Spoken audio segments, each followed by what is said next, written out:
Welcome to the Free Library of Philadelphia. I'm Andy Cahan, Director of Author Events. Tonight, we have the good fortune to spend the hour with Drs. Temple Grandin and Deborah Moore, who have synthesized their decades of personal and professional experience into their new book, Navigating Autism: 9 Mindsets for Helping Kids on the Spectrum. Dr. Temple Grandin is a leader and activist for both the animal welfare and autism advocacy efforts. She is a Time Magazine Top 100 hero, the author of more than 60 scientific papers, and professor of animal science at Colorado State University.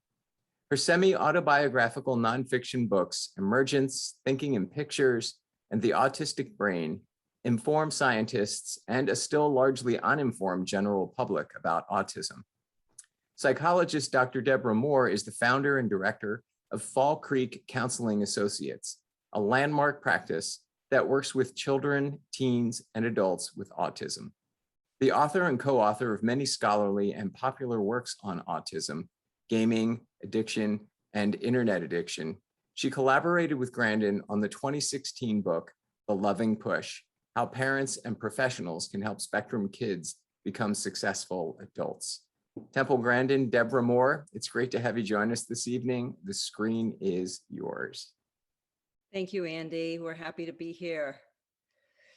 So Temple, let's talk about a combination of the book and your personal life and my clinical experience.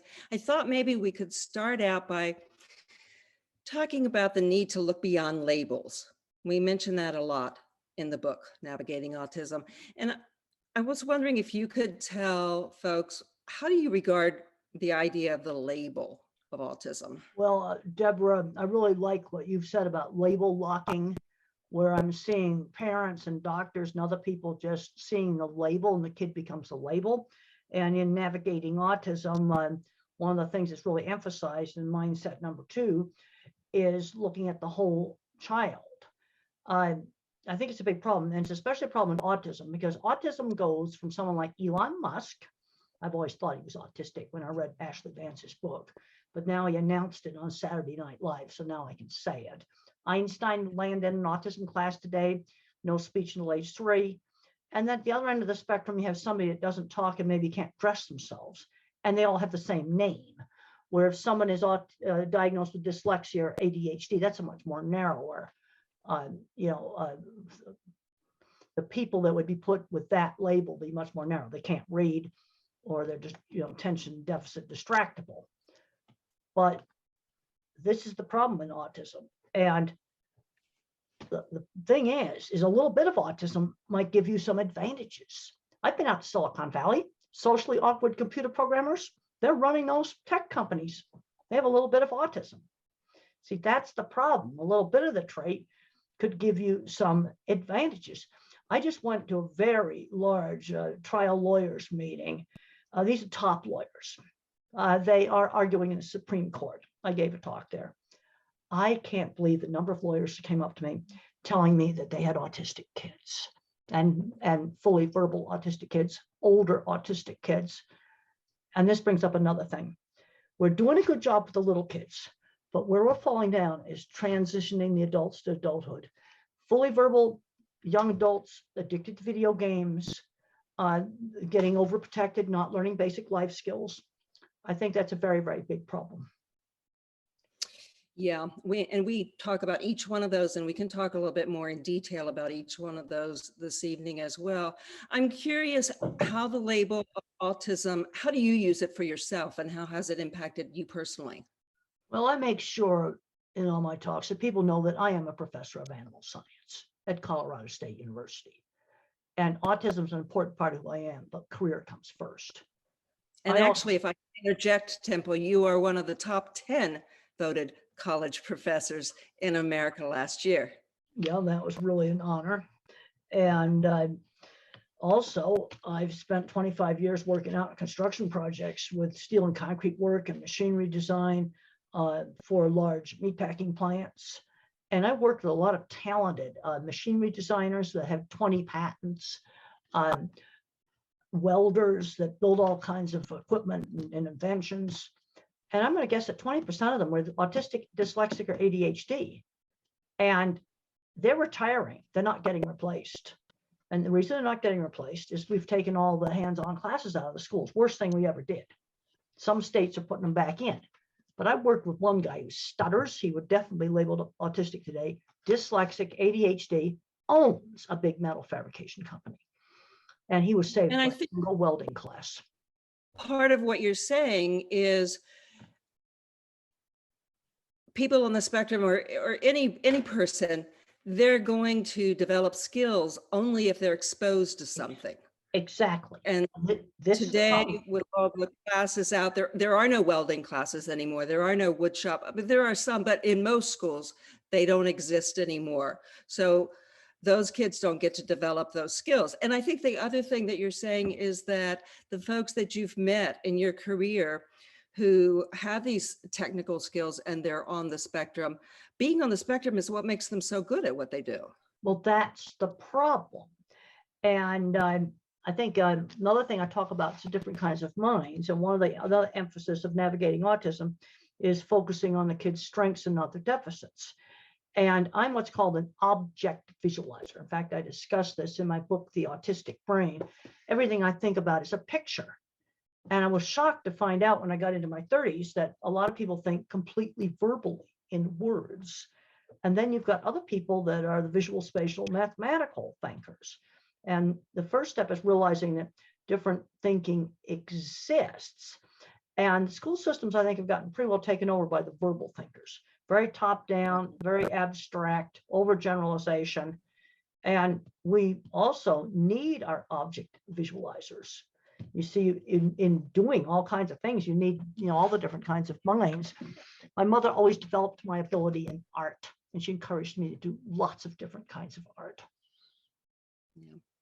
You were saying in education, there are a lot of verbal thinkers, and I think that's true in all of the therapy fields as well. We tend, certainly in psychology, we tend to be very highly verbal, and we need to change that and match it to the kid. We need to use more visual tools, and we need to use more visual metaphors. And sometimes when we're verbal, if we're not getting through, it's as though we're talking to someone who's hard of hearing, and we start to speak louder. We start to use even more words. And that's not going to make any sense. That's going to impact negatively the communication. I have heard you say many times that if someone is talking too quickly, or if there are a lot of voices in the room going, it becomes very difficult for you. Well, the problem is I've got a really slow processor speed. And the viewers may have already noticed that I interrupted you, Deborah, several times. And part of the problems that I have is I simply can't get the timing right. I'm going to have problems with a lot of jobs with multitasking. People talking really fast, there's too much background noise, I can't screen it out. I also am not able to remember long strings of verbal directions that I need to write them down in a checklist format. Now, if you're doing something like the welding, or maybe you're doing computer programming, which the mathematical minds are good at, you don't do multitasking. That stuff all goes off of long-term memory. Right. And yeah, and that's so important for both educators to recognize and parents to recognize. Anything, any small task, sometimes we just forget and say, can you do this and do that and do that? That's two things too many. yeah, it's and you talk about a pilot's checklist. Maybe you well, can talk pilot's about what that checklist, is. and they have to do it every time they fly the airplane. I know when United pushes the plane back, I know they're doing the pre-taxi checklist, then the plane turns. And they have to do it every single flight. It's not optional. Right. So if you want a kid to learn how to do something at a new job, they need to have their own version of a pilot's checklist, and they need to go through it each and every time. They need someone to explain it to them, and then they need to have it there as a backup. And then eventually, like, okay, let's say it's something like cleaning an ice cream machine, and you've got to tear it down, then clean it, put it back together again. Eventually, they could probably drop the checklist, but for a couple of weeks, they are definitely going to need it, because the problem is I do not remember verbal sequence. And then employers get frustrated. So, well, what is he, stupid or something? I already showed him how to do the ice cream machine 5 times. But you need step 1, step 2, step 3, and you can just put a key word for each step. Remove the top might be the first step. Pull out the mixer. I'm just making up Sure. parts for an ice cream machine, but it would be just like very simple. Remove the top. That'd be 3 words. That's step 1. Step 2, pull out the mixer. Yeah. You used a word just now that I want to piggyback on. You used the word stupid. And I think that's a word that has a lot of relevance to this conversation, because when we don't understand people, sometimes we think they're not as intelligent, and that's a big mistake. One of the things that motivated me in my 20s to do the projects that were shown in the movie, and in the HBO movie Temple Grandin, it shows exactly how I think visually. You want to find out visual thinking works, watch that movie. It shows it accurately. But it also showed the projects that I did. The projects are accurate. And one of the things that motivated me in my 20s is I wanted to prove to people I was not stupid. That was a very big motivation in my 20s. Well, you certainly have. And, I think we talk about levels of functioning in autism, and I'm not crazy about that because oftentimes it corresponds to verbal functioning, and verbal functioning is not necessarily a reflection of what's inside that person's brain and what they're capable of communicating if they have assistive technology. Well, that's absolutely right. Like Tito Mukapadahe, for example, can type completely independently, and he has trouble controlling his movements. Then maybe somebody else is nonverbal. They were a beautiful artist. Right. There was another person who was only partially verbal, and they were doing some higher level mathematics. But you're not going to know what they're capable of doing unless they got exposed to that mathematics. You see, you get into the problem. I've seen this in elementary school where the teacher will say, well, that's not the age appropriate math. I go, no, if that 3rd grader can do college algebra, give them the book and let them do it. Best to give them an old-fashioned book.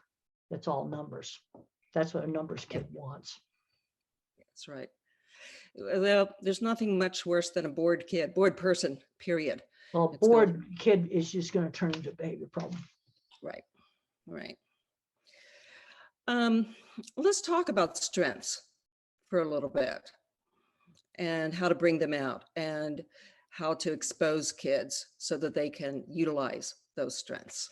Well, kids get exposed to things. Just the other day, I was on a Zoom call and the mom's a 2nd grader had gone out and was checking out salamanders that were in a puddle and got absolutely fascinated by salamanders. Then they got the whole 2nd grade class involved in this. And it was just something right there in the neighborhood. That's why I did another book, The Outdoor Scientist, just to get kids outside doing things. And an interest in salamanders could turn into a career in wildlife biology or conservation, because some of the amphibians are endangered. But that's showing kids interesting things. A lot of kids are growing up today and they don't know where anything comes from. I had a student last semester who had never used a ruler to measure anything. Last year, I had a student that didn't know what a container ship was. She had no idea how her sandals got here from China. No idea. And then I showed her a picture of a container ship. Yeah.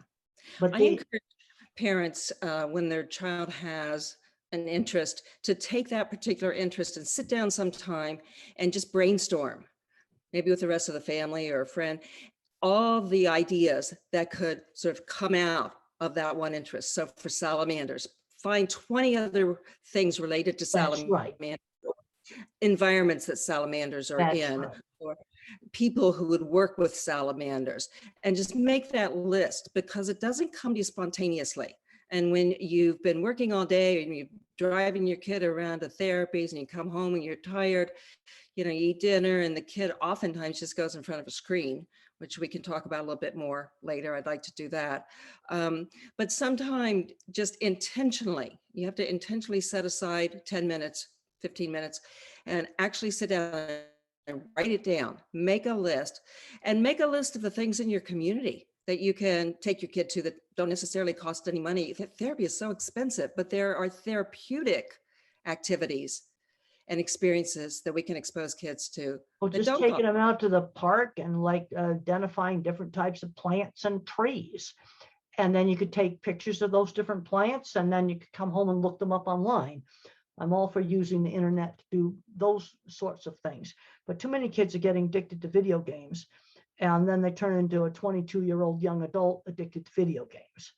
And the problem is that for people on the autism spectrum, video games are extremely addictive. And if you end up having an adult that's addicted, you've got to replace it with something else. There's been some successes with replacing it with card mechanics. And you've got to make a slow transition. And three of the people just found out that fixing cars was more interesting than video games. Yeah. One of the things that we talk about in this book, and also in our previous book, The Loving Push, is that the autistic brain is often wired in a way that video games just suck you in, and you don't have any idea of how much time you're spending in front of the screen, and you don't have any idea of the effect on your emotions. So when we ask kids after they play a video game, do you feel better? Oftentimes they'll say they feel better and then it relaxes them. But if you measure their physiological responses, it's not true. They have a skewed perspective, and actually, you know, their cortisol levels are up, their stress levels are up. It's really not a good thing. I know you've talked about you will not allow yourself to go close to video games because you had an experiment once with them. Well, I played a video game I thought I'd played it for 30 minutes and I'd played it for 4 hours. I don't have any of that stuff on my computer. Now I have to keep up with what the subject matter is in video games. When I talk to parents, I look at trailers. I can't play those. I'll just look up the YouTube videos that show what's on the game. But I won't have any of that stuff on my computer or on my phone. Yeah, yeah. I really hope that parents listening will believe us when we say that it truly can be physiologically, certainly emotionally addicting. Well, and now you look at someone like Elon Musk. He got into video games, into programming them, and into selling them. He wanted to start a video game store, and he was too young to sign the lease. I checked out the games that he would have played. He would be just old enough to have avoided the most addictive games. It would have been Donkey Kong and Mario the Plumber, and those just weren't addictive the same way. Also, they broke all the time. So you got blue screens of death full of code, which of course, someone like Elon Musk get interested in that code. Then that gets a kid interested in programming. I call that computers showing their guts, and they don't do that anymore. Well, the developers have gotten pretty slick these days. They have a whole army of folks who are just there to increase the addictive factor. Well, that's the whole thing. With all there's been discussion about a lot of different platforms, these algorithms are designed to keep you on the platform, whether it's social media or whether it's a video game. Right. And what's interesting is that the developers in Silicon Valley, they do not let their own kids play. That's right. That's right. They keep their kids off video games because they know how addictive they are. And I want to get kids out, you know, working with real things. The other question that comes up all the time, and of course in mindset number 7 in navigating autism, it talks about developing strengths. And I want to discuss what's the difference between a strength and ability and an interest or maybe a fixation. A strength would be something like visual thinking, drawing, mechanical ability, musical ability, mathematical ability, good learning foreign language ability, writing. Those are strengths. Now, an interest would be cars, horses, salamanders. Those would be interests. And some of these interests get pretty fixated. When I was a little kid, I'd just draw the same horse head over and over again, same horse head. You've got to broaden it. Let's draw the barn. Let's draw a place you might ride the horse to. You see how I'm making an associative link back to the interest. You want to broaden it. You read about horses. You can read about the history of the auto industry. You could do physics and math with cars. Yeah, sometimes I think we just focus in and say, oh, it's a fixation and we need to eliminate it. That fixation could be someone's career. That fixation could change the world. Exactly. You know, I always say the people who've really changed the world, especially in the scientific realm, the majority have probably been on the spectrum throughout mankind. Well, I think that's probably true. Thomas Edison, I'm pretty sure, is on the spectrum. Michelangelo dropped out of school at age 12, and he would be probably on the spectrum today. Now, he was exposed to great art because all the churches were commissioning art. Also, he grew up using stone cutting tools. He was exposed to the tools of the trade too. Let's talk a little bit, let's shift gears a little bit and talk a little bit about the things that can get in the way of kids, even if they are exposed. Things like sensory sensitivity. Sensory can really be a problem. When I was a child, a school bell went off and hurt my ears like a dentist drill. I didn't like balloons popping. Now, sometimes you can reduce these problems if the child controls it. What should have been done with my balloons popping would be take a balloon and I'm only making it this big. So when I stick it with a pin, it's not that loud. Then gradually I make them bigger and I stick them with a pin and I'm controlling it. Then you might get to tolerate it. There was another kid who could not stand the sound of a big buzzer on the scoreboard in the gym. So they let the kid go down there when the gym was empty and play with the button. And then he started tapping out tunes on it. Now, one of the biggest problems we can get in a classroom is flickering of lights. Some of the cheap LED lights flicker. I just recently read an article in which they dissected those cheap light bulbs that are LED. And I can actually see flicker. It doesn't bother me because it's very slight, but there's other people on the spectrum, also other people labeled dyslexic and people with head injuries that will also see this flickering, and it just drives them crazy. Old-fashioned incandescent lights don't flicker, but you can't hardly buy them anymore. But there's a zillion kinds of LED lights, and you've got to find ones that don't flicker. That would probably be the number one environmental thing in a classroom that would probably be a big, huge problem for 20 or 30% of people with autism. Mm-hmm. And not everybody, but I'm going to guess it'd be 20 or 30%. Right, but you always want to check. You know, I think one of the things we say in the book, I don't know if we actually use the term or not, but is that you want to be a detective. Yeah. And so we have lots of checklists in the book that help parents or educators or therapists go down, and we try to think of all the questions we can ask to see what's going on. And so it may not be that the majority of kids have that problem with the lights, but if yours does, that's all that's important, and you've got to check it out. So, well, the other thing on mindset number 4 is medical conditions in conjunction with autism. And the research is very clear. Gastrointestinal problems, skin problems, those are two things that tend to be worse. And you might have a behavior problem, especially in somebody who's nonverbal, because their stomach hurts and they can't tell you. And doctors tend to get label locked and say, well, it's just autism, when maybe he needs to be treated for acid reflux, maybe with over-the-counter medicine, something simple. Yeah. And certainly the chapter after that is about psychiatric and emotional conditions associated with autism, and anxiety is at the top of that list. Anxiety is a big one. When I got into puberty, my nervous system was on fear overdrive.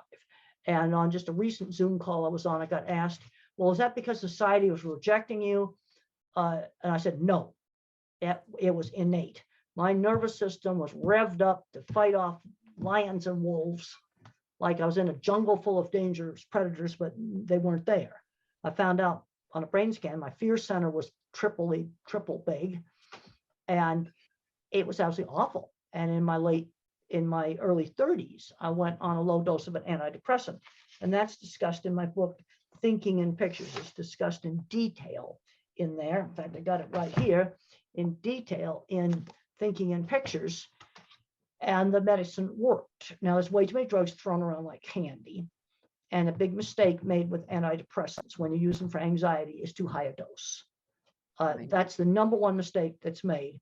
And if you have a severe anxiety problem, I'd recommend reading Thinking in Pictures, because I don't want any misunderstanding about medication. But there's some adults on the spectrum that talk about autistic burnout.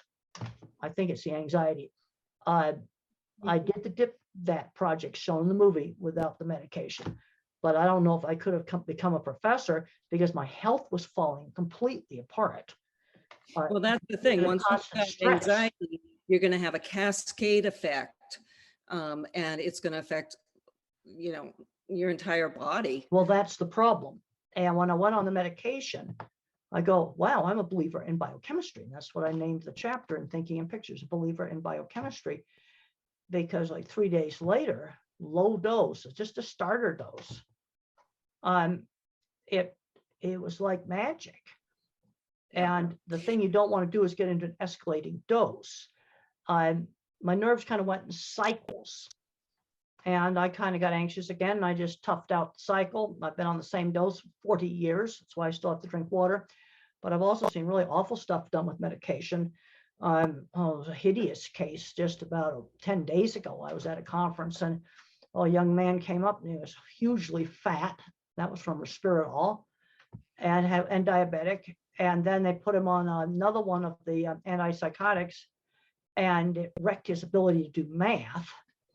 I mean, this is like a real mess. He should have been instantly taken off of that.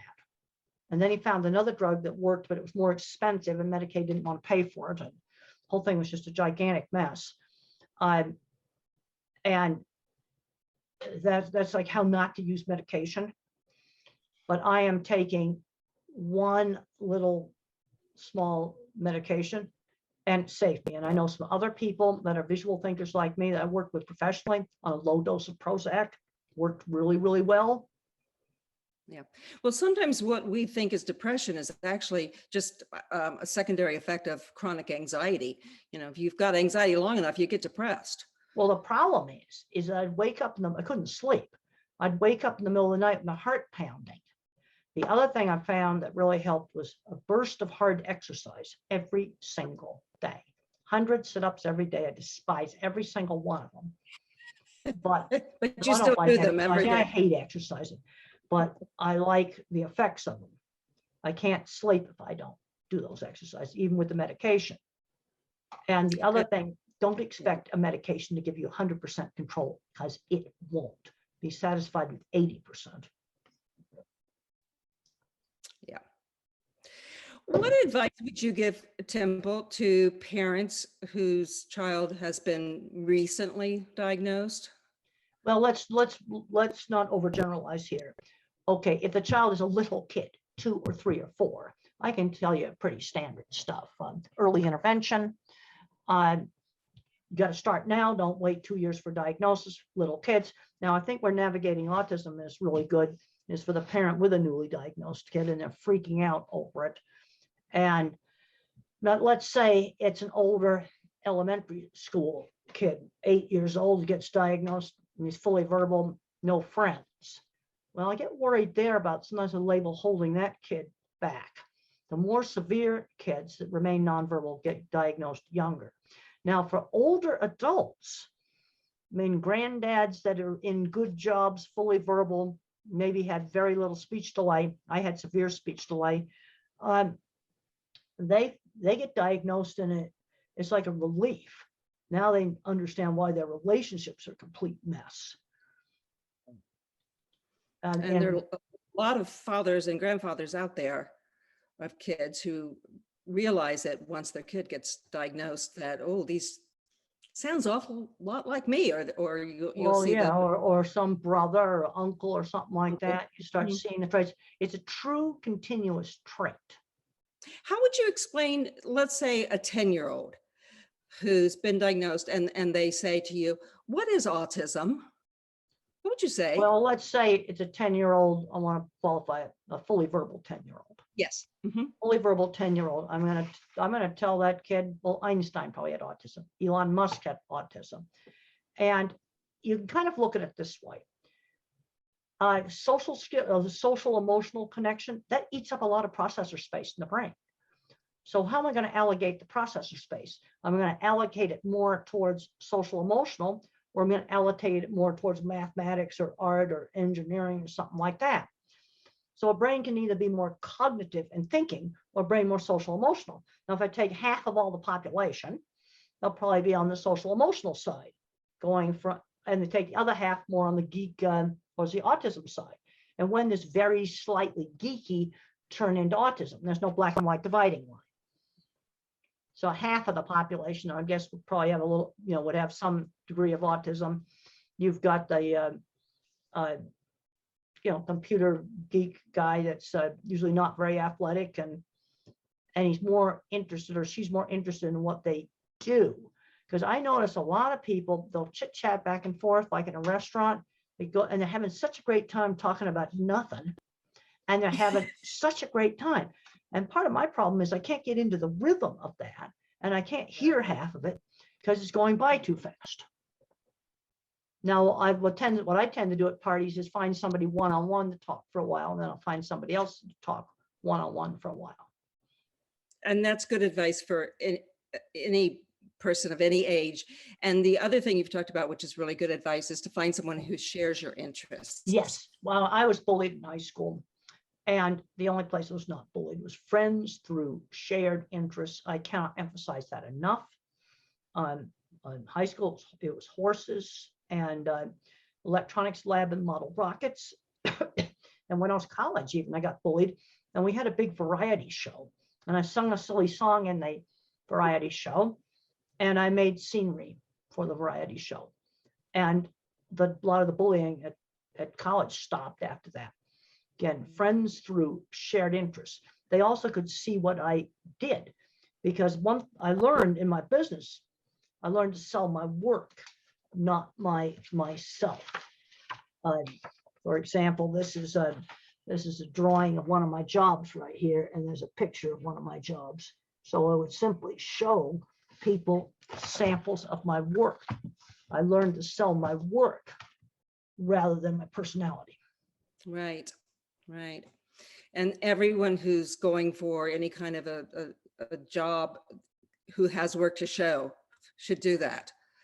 Well, the thing is that what's happening in a lot of business, HR, human resources, are going more, they're giving personality tests and things like that. And what I think we need to do for a lot of jobs is short circuit the regular interview process.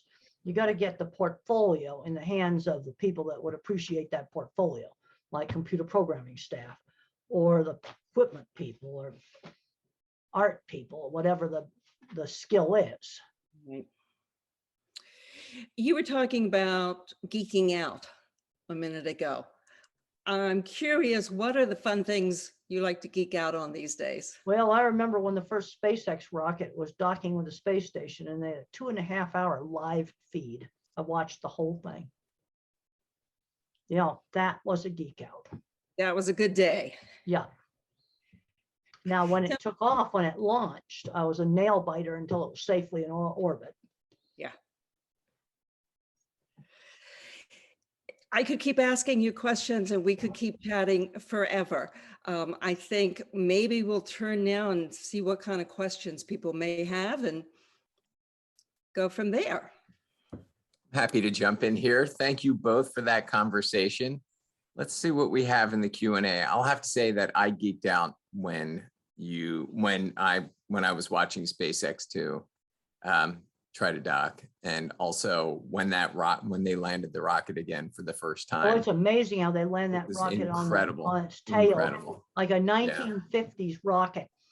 And well, they had to have computer power to do that. You see, back when they landed on the moon, there's no way they could have done that, because they had a suitcase-sized computer that was probably 1/100th of a phone's ability. Probably. And there was a guy named Hal Laning, an algebra specialist, who did equations that made that computer more efficient, and was probably essential for the successful landing on the moon. An algebra specialist. His name was Hal Laning. He did algebra for play, and he admitted other people did all the work, but his equations were mission critical. Well, here's a question that unfortunately has nothing to do with space. How do you think the pandemic and school closures over the last academic years have impacted those on the spectrum? So much of their learning and therapies are hands-on. Thank you. Well, for little kids, I think it was really bad. And that was also true for regular little kids. The younger the kids, the worse the pandemic stuff was. There's no way you can do speech therapy or something like that, over Zoom. About all you can do is coach somebody else in the home that would be doing it. No, it's been a real mess. I mean, I talked to a teacher right in the height of the pandemic, a second grade teacher, regular ed students. She said half her students weren't logging on. It was a mess. And the other problem is internet access. That's the other big problem. And one of the things we just learned with Deborah tonight, her internet's been spotty. Well, I'll tell you what you do. You get that laptop much closer to the router, and that helped. And you're in the kitchen right now, but it doesn't look like the kitchen because we got the pot off the stove or whatever it was. But that can make a difference. But there's some places where they don't have the internet. I mean, during the pandemic, we have students on ranches. I had one student that he was in his car. He had to drive to a hotspot behind a McDonald's or whatever to get a signal. Another question. Can you say more about the different developmental needs and stages? I hear what you're saying about how we're succeeding with younger children, but missing things with older kids and young adults. Well, the biggest problem is not learning working skills, not learning life skills. I'm just appalled that, we got high school kids who've never gone shopping. That was something I learned as in elementary school. I had an allowance and I was taught to save, and 50 cents could buy 5 Superman comics in the 50s. And if I wanted that 69-cent airplane, I had to save for 2 weeks. I learned that as a very young child. And there's a tendency for some parents to overprotect. Now, some basic principles, no surprises. You do a gradual, moving into the shopping. Like maybe, we stop at a gas station and you just have them run in the store and buy something, and you're right there where you can see it while you're putting gas in the car. You see, as a visual thinker, I see that. I can even pick out the best gas station where I could see into the store. So you're doing it, it's a gradual transition. And I'd like to have 2 real jobs successfully held before they graduate from high school. There's a tendency to wait too long, but gradual transitions that steadily move ahead. But we've got to do it. I'm just appalled that smart students doing well in school, basic life skills, ordering food in restaurants, taking the bus, haven't been taught this stuff. I think, part of the difficulty is that kids don't necessarily want to learn those things, and parents are tired, and they slip by because you're concentrating so much on the academics. And even in IEPs, they're concentrating very much on things that for some kids are not going to be necessary. And the IEPs need to start much earlier with transition. That can't wait till 11th grade or senior year. No. Things like a volunteer job at age 11, something that will replace that old paper route, because they need to learn how to work on a schedule outside the family. Really important. I'm also seeing some parents have trouble letting go when I suggest something like their kid going in and just buying some printer paper or some other thing in a store. Yeah, I often worked with the parents as much as kids in terms of anxiety levels, and checking a parent's anxiety so that they could tell whether that was really what was getting in the way, not the kids. They were often more anxious than the kids, and if they would just step back a minute and recognize that, they could push through their own anxiety and let the kid make mistakes. That's another really important piece of this, is that autistic kids tend to be perfectionists, and when you put that in with the anxiety, it's a bad combination. We can't give in to that. We need to let them, they're going to be really upset. Most of these kids really, really upset, even at small mistakes. And the only way that they learn to cope with that is to have it happen over and over. I think another problem is if you take hands-on things out, I think that's going to make kids worse on being afraid of making mistakes. You see, that's the problem. You do hands-on things, you're going to make mistakes, and then you just have to try doing it again. But I've taken kids. I was in Chile at an autism meeting, and I knew this one girl. She had never bought anything in a store, and I knew she liked National Geographic. So we were just walking around in the stores, and I went in this old magazine store, and they had a National Geographic in it, and I pointed to it and I said, "Buy it." And then I walked away. So I was watching her. She bought it. And she was so happy. That was the first thing that she bought in a store all by herself. It's amazing what kids can do if we assume that they can do it, instead of making an assumption that underestimates them. I think we underestimate autistic kids. But I did it kind of in baby steps. We were at the store, in the store, and I saw the National Geographic, and I pointed to it, and I pointed it. I don't know any Spanish, so I said National Geographic. She knew that word, and I pointed to her purse. Said, buy it. And then I just walked outside.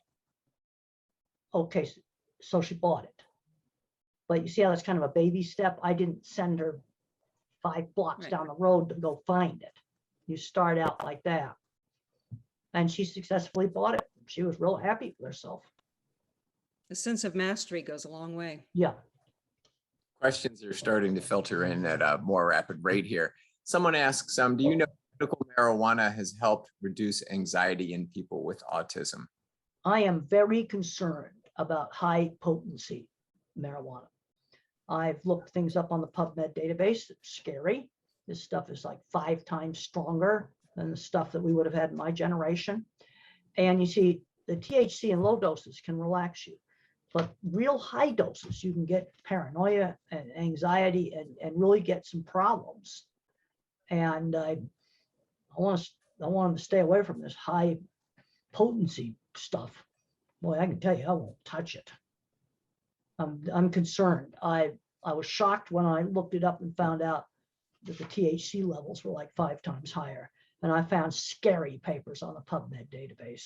I just typed in, marijuana potency levels. There were scary papers. I think there needs to be some limits on the THC. Deborah, you had mentioned talking about revising IEPs, and someone asks, our 5-year-old grandson was diagnosed 7 months ago with autism 2. He has always been verbal. Do you feel that a traditional school environment along with an IEP will be equipped to accommodate his? This kid is 7 months old? No. He's 5 years old, but he was 5 years old. Okay. Months. Yeah. Well, at this point, you don't really know. That's a general question. There is such variability from school district, from state to state, from school district to school district, even from classroom to classroom, from teacher to teacher. I think you have to know your local resources, and you have to be willing to try. And if it's not a good fit, to advocate and move. I think absolutely try, but it really depends on the expertise in your area, and it varies. There's no federal regulation really of that trickles down on. Well, the other thing is everything gets back to who teachers are. Yeah. I mean, with little kids, always say I want 20 hours a week of one-to-ones with an effective teacher, and I have found good teachers know how to engage these kids. I saw one the other day. He'd taken a green plastic base from a Lego set and was kind of flapping it around, and well, the kid thought that was just great, was getting totally engaged. And some teachers have this knack, and they know just how hard to push. You got to push hard enough to get progress, but don't drive them into sensory overload. They know just how to do it. And I have observed that regardless of the name of the program, everyone's fighting about ABA or floor time or this and that. Good teachers do the same thing. So I want progress. What's progress with a 4-year-old or 3-year-old? More speech, more ability to take turns. We got to teach these kids how to wait and take turns. I had a huge amount of emphasis on that in my program. And then basic skills, dressing, brushing their teeth, eating with utensils, basic skills. Those are the kind of things I want in 3-year-olds. More questions about specific children's behavior. Somebody asked, they have a 2.5-year-old who let me start again. If a 2.5-year-old has great receptive understanding, but is nonverbal, what is the proper way to proceed? And then continuing, she has been diagnosed at the beginning of the spectrum. She has nonstop action and loves to jump and move. What can be done in COVID times to help this? Well, a 2.5-year-old, I was nonverbal until age 4. And at 2.5 years old, that's the same age I went into therapy. and there was a lot of one-to-one speech therapy, and lots of turn-taking games. And we need to find somebody. The mom can't do this all herself. Going to have to get somebody in to help. It doesn't have to be a professional. No, it doesn't. No, it doesn't. It has to be somebody that can engage this kid. I mean, I've done a lot of talks in real low income areas. The only support group they've got is their church. I said, you've got to get some grandmothers to come in to work with this kid. And what you're going to find is some of them will have the ability to kind of draw this kid out and others don't. I call it the knack. And I know that's not being very scientific, but I've observed a lot of things in my life. But the worst thing you can do is nothing. Somebody needs to be putting a lot of hours into that kid now on things like teaching speech, turn taking, and some basic skills. And just take them out in the park and have them collect leaves and make a game out of it. Yeah, if this is a kid who has a need for a lot of physical movement and stimulation, then you've got to give that to them. You can't expect them to sit still and learn. They need to be, if they need to be upside down to learn better, let them be upside down. Right. If they need to be walking around, let them walk around. Even when I would do evaluations, for instance, for kids like that, there's no way you're going to get an accurate sense or the best sense of a kid if you expect them to be still. So we break up, you know, every 5 or 10 minutes and just push a ball back and forth, something maybe heavy to lift for a second. Get some energy out of them so that the brain can re-engage. Yeah, that's what mother used to say, go outside and run the energy out of you. Yeah. That's what she used to tell me. But 2.5, that's right, when I went into therapy. And there was lots of turn-taking games done with me outside. You know, you can be, you know, with my sister and I, you know, toss a ball back and forth. I was a little older with board games, but this learning how to wait and take turns is super important. Here's an interesting question. My son is on the spectrum, and I now realize that my father, aged 70, is clearly on the spectrum. How could I start this conversation with him? Any thoughts? I think it would help him. Well, I have a book, another book called Different, Not Less, and it's 18 older people telling their own stories. I was the editor of this book, telling their own stories about getting diagnosed later on in life. These are people all employed, a wide range of different jobs, and it gave insight into relationships. And I think if he read that, where it's 18 people in their own words telling about their experiences getting diagnosed later in life, that would probably be helpful. What's the name of the book again? It's called Different, Not Less. I've got it right here. It's different, not less. And that would probably be very helpful to them. And then another, now for just a lot of little tips on how to work with kids, this is the way I see it. There's a lot of information here on sensory problems, and it's sort of a whole lot of little chapters of how to. Well, I think Navigating Autism is like a really good book for the, okay, they're diagnosed, now what do I do? And then different, the way I see it, then has little specific how-to instructions for things like, what's the world like for a nonverbal child? I've got a chapter in there about Tito, and he talks about problems with controlling movement and with the visual images breaking up and like mosaic patterns. And this is a question from a speech and language pathologist who works for a company, and therapy is only provided online. Many of my students are on the spectrum. I am responsible for direct service. Do you have any suggestions for developing social and communication skills? And everything's online. Now that's going to be difficult. And the younger the kid is, the more difficult it is. And this is where the therapist probably has to watch somebody else in the home do the therapy and coach them. Another thing I run into all the time is a school might provide an hour of speech and an hour of OT a week. That's not enough for a real little kid.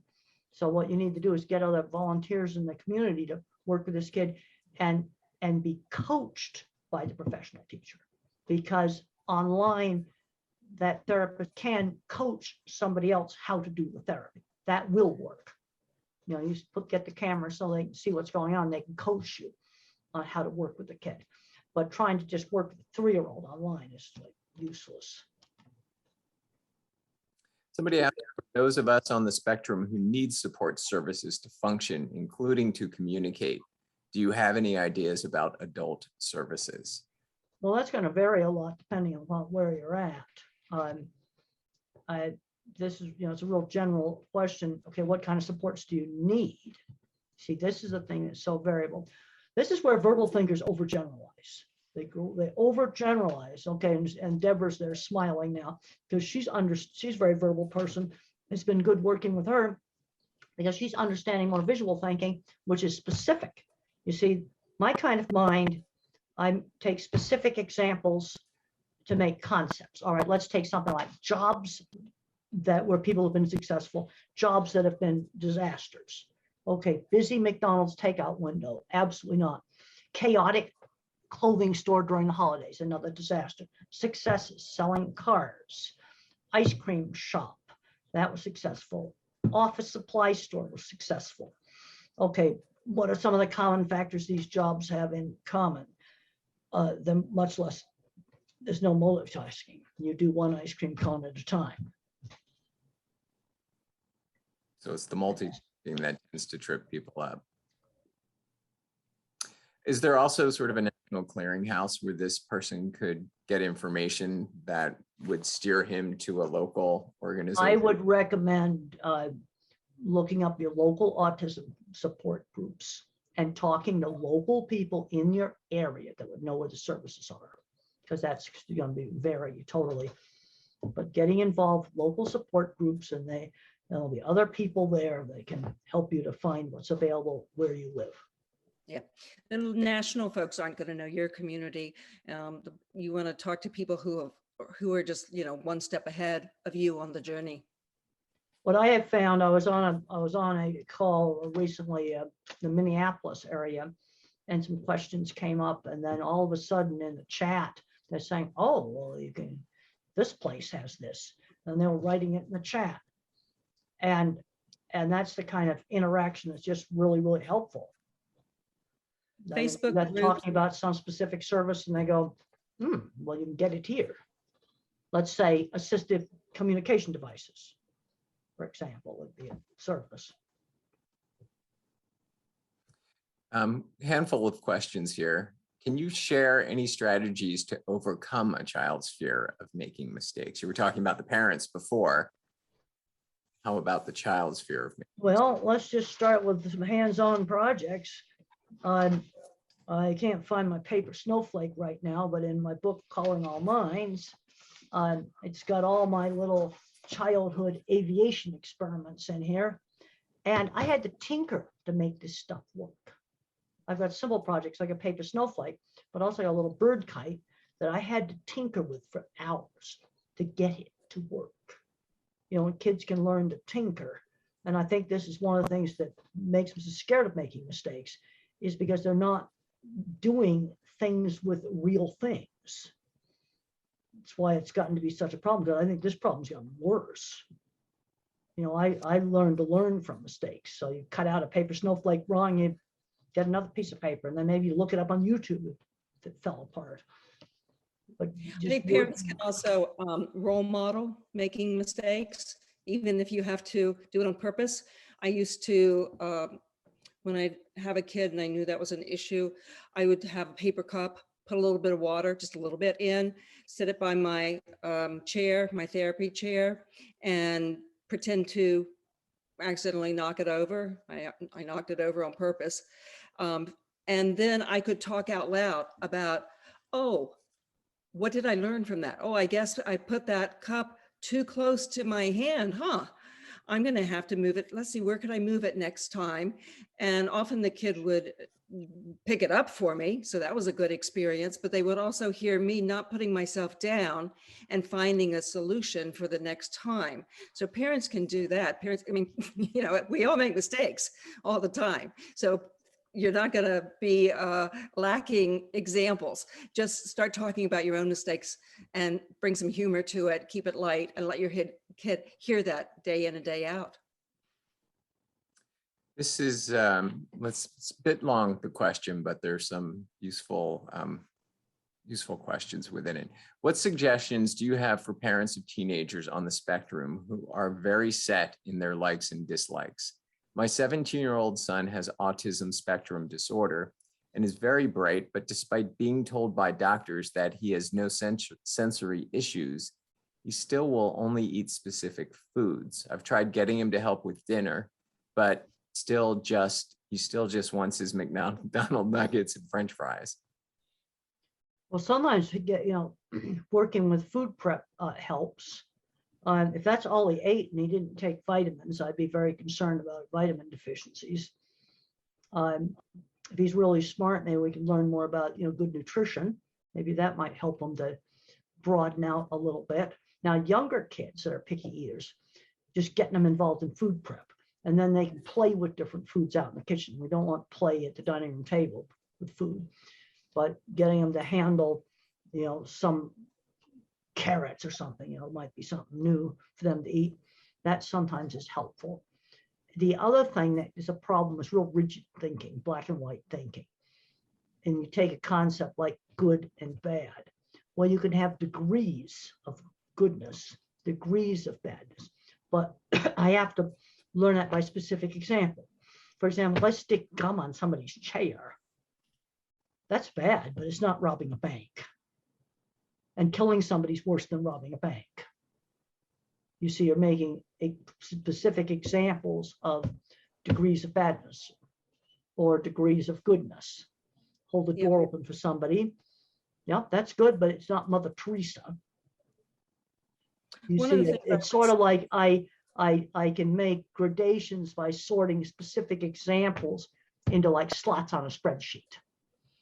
And it might be good to have 3 or 4 examples in each slot. You might have mischief. Then even in criminal law, they've got misdemeanor, then they got felony, and then they got, they have degrees of badness. One of the things I would say, taught with specific examples. One of the things I would say to the parent is don't try to persuade by emotion. Try to just present logic. A lot of autistic kids have a lot of respect for that. They don't have respect for it. Just doesn't ring. It doesn't touch them if you're trying to talk about, do it for mom or do it for somebody or But if you talk about, look, if you put them in a position where their choice that they're making right now, their rigid choice is illogical, that creates a problem for them because they do not want to be illogical. So they have to figure out a way of that. So you may give them, like Temple was talking about, you may give them the idea of the concept of grayscale and then introduce them one notch up, let them make a list and put it on the grayscale foods. What are the ones they would never, ever eat? Snails, maybe. What are the ones that maybe they would eat? The fries at McDonald's. And get them introduced to that concept using logic. And then oftentimes, if it's something that's dangerous, to the kid, if we're really talking about a nutritional deficiency here, you don't give the kid a choice. You tie it to some consequences, some natural consequences, and you push the kid a little bit. And if it results, I might show them as an old 50s textbook of the old nutritional deficiency diseases like scurvy. And actually, a kid got that. The autistic kid got that because he wasn't eating a vitamin C. I had a client who this was an issue for, and actually he's profiled using his real name, pictures and everything in The Loving Push.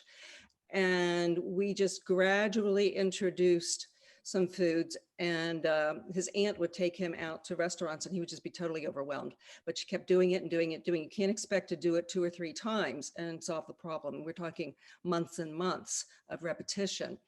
And eventually I remember the day he said to me, "Oh my God, I discovered fish. I think it's my gateway food."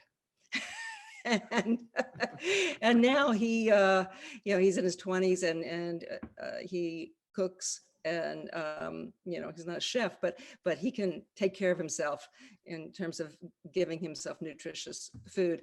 But you would never have predicted that was where he was going to end up. We've got one more question before we wrap it up this evening. And it sort of brings us full circle to the idea of thinking in pictures. How do you communicate in pictures with a nonverbal child? Well, first of all, how old is the child? There's the rub.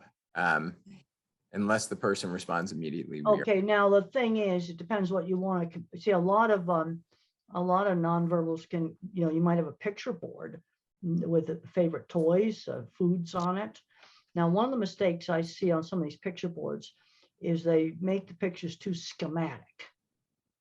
Let's just have, like realistic pictures of, a cup of milk, let's say, or because some of the nonverbals may be thinking in pictures, and they're thinking in sensory, and so they'd understand like maybe a picture board, and then you have electronic devices where there's an icon there, a picture of the glass of milk, and then you punch the button and it says milk electronically, and they start to understand that words have meaning.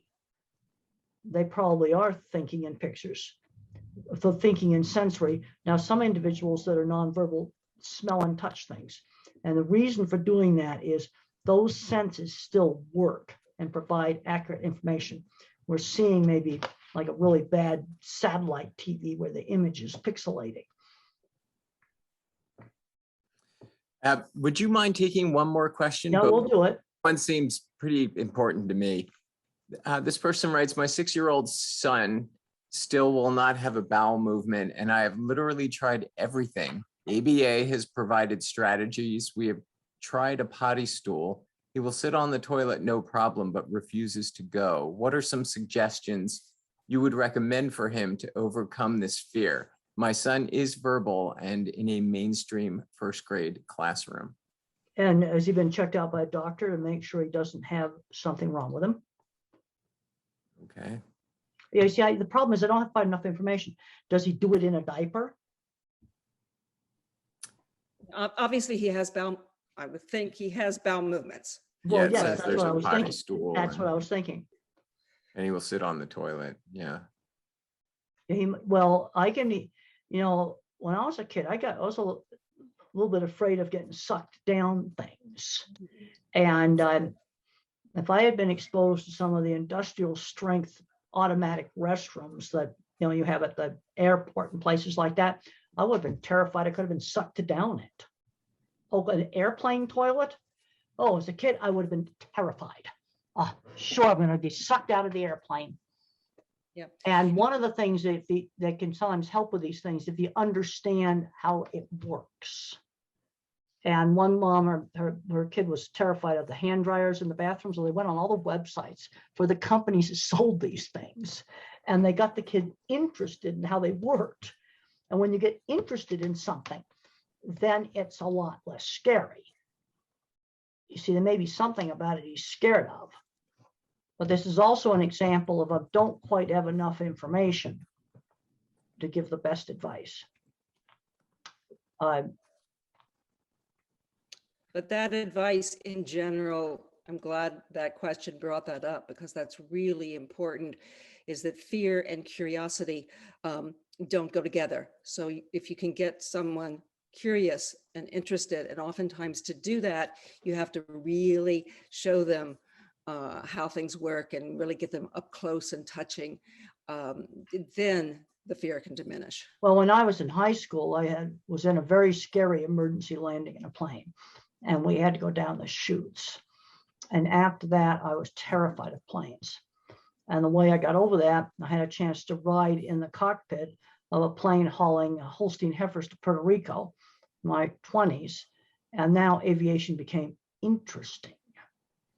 You see, that's one of the ways you make something interesting that tends to make you less afraid of it. The other problem you've got with some of the nonverbal individuals is they have to see an entire task demonstrated. Okay, on the toileting, we'll leave it at that. I'm going to use a t-shirt example. Okay, one of the things that Tito talked about is if you took a t-shirt and you yank it on him fast, and you shove it on him fast, he can't follow how the t-shirt works. So what they did is they very slowly put it over his head and then put his arms through it. Another thing you do is have somebody demonstrate very slowly putting on a t-shirt. Got to see the whole task. And otherwise, if you leave a step out, they don't understand what they're supposed to do. Yeah, they need to get demonstrations of things and the whole task is shown. And you know, if we get a little bit graphic here, most kids are real interested in certain bodily functions. And you might want to use some animals, find some National Geographic Planet Earth movies, and let the kid watch maybe some animals having some bowel movements. You want to demystify it one way or another. And there aren't too many kids who are going to turn away from that sort of image. Sounds like helpful advice. And I think, well, I don't want to leave it at that image, but I do want to, if I had your book, I would hold it up. The book is Navigating Autism. The authors are Dr. Temple Grandin and Dr. I've got it right here to hold Oh, up. perfect. Okay, I'll get it so you can see. Great. All right. Thank you both very much for your time and your thoughts and your answers this evening. It was educational and entertaining as well. Thank you very much. And Temple, it was great to see you again after all these years. Well, really good to see you. Yep. And you had, I noticed you had about 90 people on the show, and then you posted on YouTube and probably more people watching. Yeah, we had 100 and some odd cycle through, and it'll go on to our YouTube page in the coming days. That's youtube.com/author events. And it will also be a podcast on the Free Library of Philadelphia website. So people will find it there in the coming days.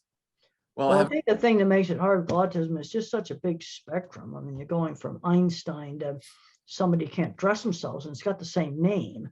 And as a visual thinker, that to me is just ridiculous.